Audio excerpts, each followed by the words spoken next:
देश के भविष्य। प्रिय विद्यार्थियों, कैसे हैं आप सब। आशा करता हूं कि आप सब अच्छे होंगे और अपने माता पिता के सपनों को साकार करने के लिए आप सब मन से पढ़ रहे होंगे। मैं आज आपके बीच पुनः उपस्थित हूं 10वीं कक्षा के संस्कृत संकाय के एक और अध्याय लेकर के, जिसका नाम है भारत महिमा। जैसा कि आपको पाठ के नाम से ही जानकारी प्राप्त होती है, भारत महिमा अर्थात भारत की महिमा। इस पाठ में भारत की महिमा का गुणगान किया गया है। भारत जो है सो महिमा के गुणगान करने के काबिल ही है।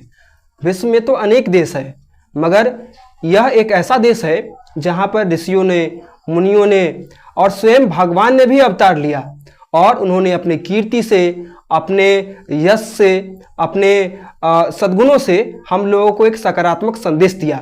इसलिए हमारे देश की भूमि को, हमारे देश के नाम का गुणगान स्वयं देवता भी करते हैं। देवता भी हमारे देश के नामों को लेने से थकते नहीं हैं, वह हमारे देश का सदैव गुणगान करते हैं। तो हम उस देश में जन्म लिए हैं, तो हमारे लिए यह सौभाग्य की बात है कि भारत देश में हमारा जन्म हुआ है।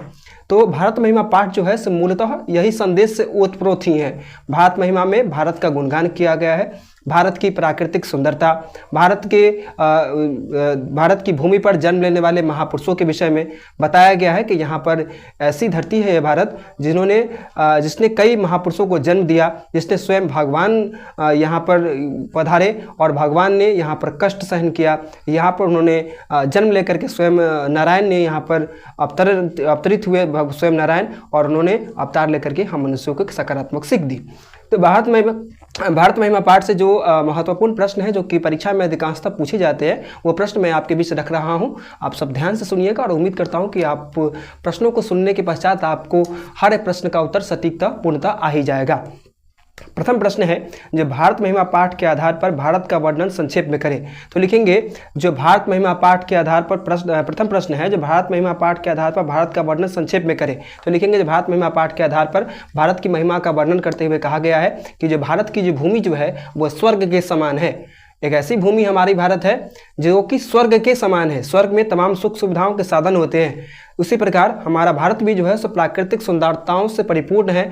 प्राकृतिक छटाओं से हमारा मन जो है सो यहाँ पर जन्म लेने करके जन्म जो हम लिए हैं यहाँ पर, तो हमारा मन ऐसा कर लग रहा है हमारे मन को कि हमारे लिए गौरव की बात है कि हमारा जन्म भारत में हुआ है। तो भारत महिमा पाठ के आधार पर भारत की महिमा का किस प्रकार गुणगान किया गया है, हम लिख देंगे जो भारत की जो भूमि जो है सो स्वर्ग से भी बढ़कर है, क्योंकि यहाँ पर प्राकृतिक सुंदरताओं से यह भूमि परिपूर्ण है और यहाँ पर के लोगों के लिए यहाँ पर जन्म लेना उनके लिए सौभाग्य की बात है, परम सौभाग्य की बात है।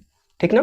दूसरा प्रश्न हमारा है, जो भारत भूमि कैसी है और यहाँ कौन लोग रहते हैं। तो लिखेंगे जो भारत की भूमि स्वर्ग के समान है और यहाँ पर एकता और भाईचारे के साथ सकारात्मक संदेश से ओतप्रोत लोग रहते हैं, जिनके मन में सबों के प्रति भाईचारे की भावना है, जिनके मन में सबके प्रति एकता की भावना है।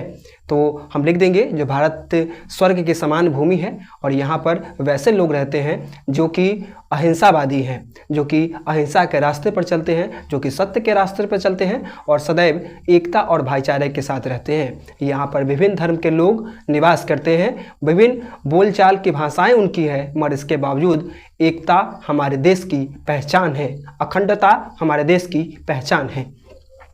अगला प्रश्न हमारे बीच है, जो भारतीय लोगों की सर्वाधिक महत्वपूर्ण विशेषता क्या है। तो भारतीय लोगों की सर्वाधिक महत्वपूर्ण विशेषता यह है कि यहाँ पर हर धर्म के लोग हैं, हर संप्रदाय के लोग हैं, बावजूद इसके हम लोग एकता और भाईचारे के साथ रहते हैं, है ना।